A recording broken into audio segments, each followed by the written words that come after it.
ایمان کی خاطر اپنی جان قربان کرنے والی ایک دلیر خاتون جس نے موسیٰ علیہ السلام کی پرورش کی اور بچپن میں انہیں فرعون کے ظلم و جبر سے بچایا، لیکن جب اس خاتون نے اللہ پر ایمان لایا تو فرعون نے اس کے ساتھ کیا سلوک کیا اور ایسا کیا ہوا کہ اس خاتون کو دنیا کی عظیم ترین عورت کا لقب دیا گیا۔ فرعون مصر کا ایک ظالم و جابر بادشاہ تھا۔ اس نے مصر میں آباد قوم بنی اسرائیل کو غلام بنا رکھا تھا اور ان پر ظلم کے پہاڑ توڑتا تھا۔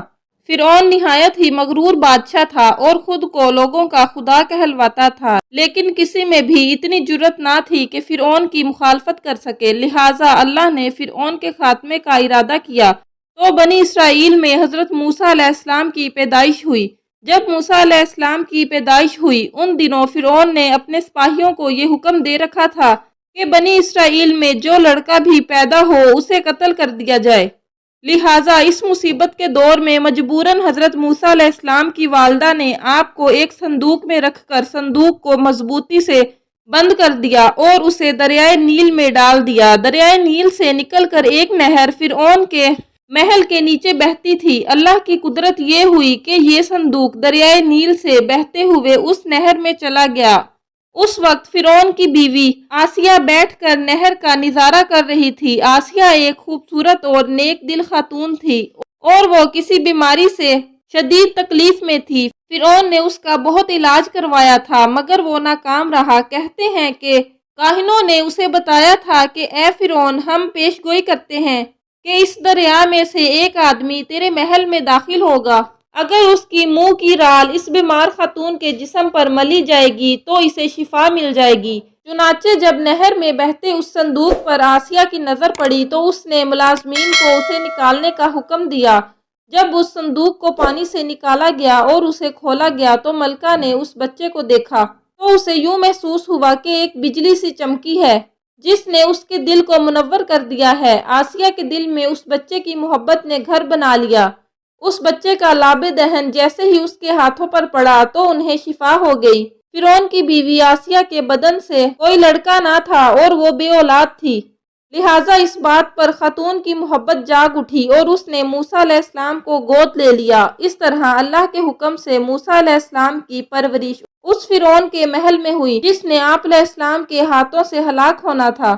لفظ فرعون اس دور میں مصر کے بادشاہ کا لقب ہوا کرتا تھا۔ موسیٰ علیہ السلام کے قصے کے سلسلے میں دو فرعونوں کا ذکر آتا ہے، ایک وہ جس کے زمانے میں آپ پیدا ہوئے اور جس کے گھر میں آپ نے پرورش پائی، اور دوسرا وہ جس کے پاس آپ ایمان کی دعوت اور بنی اسرائیل کی آزادی کا مطالبہ لے کر گئے اور جو سمندر میں غرق ہو گیا۔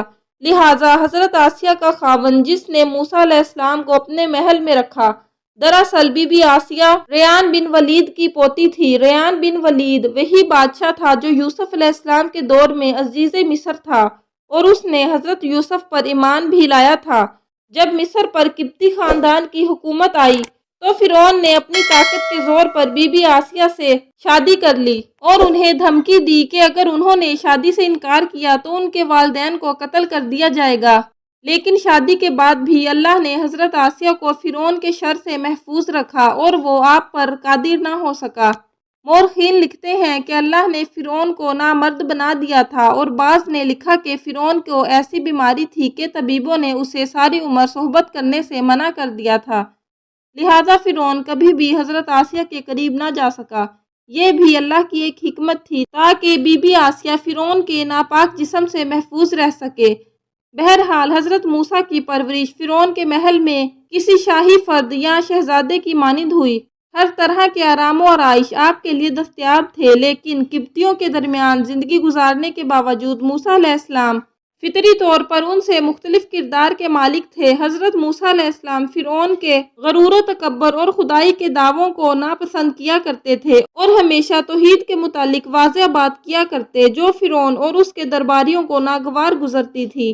بہت جلد وہ وقت بھی آ گیا جب اللہ نے حضرت موسیٰ کو نبوت عطا کی اور آپ فرعون کے دربار میں اسلام کی دعوت لے کر تشریف لائے۔ اس وقت فرعون کے مطالبے پر جادوگروں اور موسیٰ علیہ السلام کے درمیان سحر کا مقابلہ ہوا، جس میں حضرت موسیٰ علیہ السلام کی عصا حقیقی سانپ میں تبدیل ہو گئی اور جادوگروں پر حق واضح ہو گیا۔ کہ یہ اللہ کے سچے رسول ہیں جنہیں ہماری ہدایت کے لیے بھیجا گیا ہے، جبکہ فرعون اپنی انا اور غرور پر قائم رہا اور موسیٰ علیہ السلام کی دعوت کا انکار کر دیا۔ اسی دربار میں بی بی آسیہ بھی موجود تھی، لہٰذا آپ نے جب یہ سنسنی خیز منظر دیکھا تو آپ کے دل میں فوراً حق کا نور چمک اٹھا اور آپ موسیٰ علیہ السلام پر ایمان لے آئی۔ بی بی آسیہ فرعون مصر کی بیوی اور ملکہ تھی۔ آپ کے پاس مال و دولت کی کثرت تھی، لیکن اس کے باوجود آپ غرور و تکبر کا شکار نہیں تھی، بلکہ آپ کا دل غریبوں کی محبت سے سرشار تھا اور ان پر شفقت اور مہربانی کے جذبے سے معمور تھا۔ آپ دل کھول کر ان پر صدقہ و خیرات کیا کرتی، اس لیے آپ کو ام المساکین یعنی مسکینوں کی ماں بھی کہا جاتا ہے، کیونکہ بی بی آسیہ اپنے شوہر کے مظالم کو خوب جانتی تھی، اس لیے اپنے ایمان کا اظہار نہ کیا۔ آپ چھپ چھپا کر ایک اللہ کی عبادت کیا کرتی اور اللہ سے یہ دعا کرتی کہ اے اللہ مجھے فرعون اور اس کے عمل سے نجات دے۔ حضرت آسیہ خفیہ طور پر حضرت موسیٰ علیہ السلام کے خدا کی عبادت کرتی اور دعا و استغفار میں مشغول رہتی، یہاں تک کہ فرعون کو ایک دن آپ کے ایمان لانے کی خبر ہوئی۔ اس نے ایک روز اپنے درباریوں سے کہا، کیا تم لوگوں کو میری بیوی کی کچھ خبر ہے؟ تم لوگ اس کے متعلق کیا جانتے ہو؟ سب نے بی بی آسیہ کی بڑی تعریف کی اور ان کی بھلائیاں بیان کی۔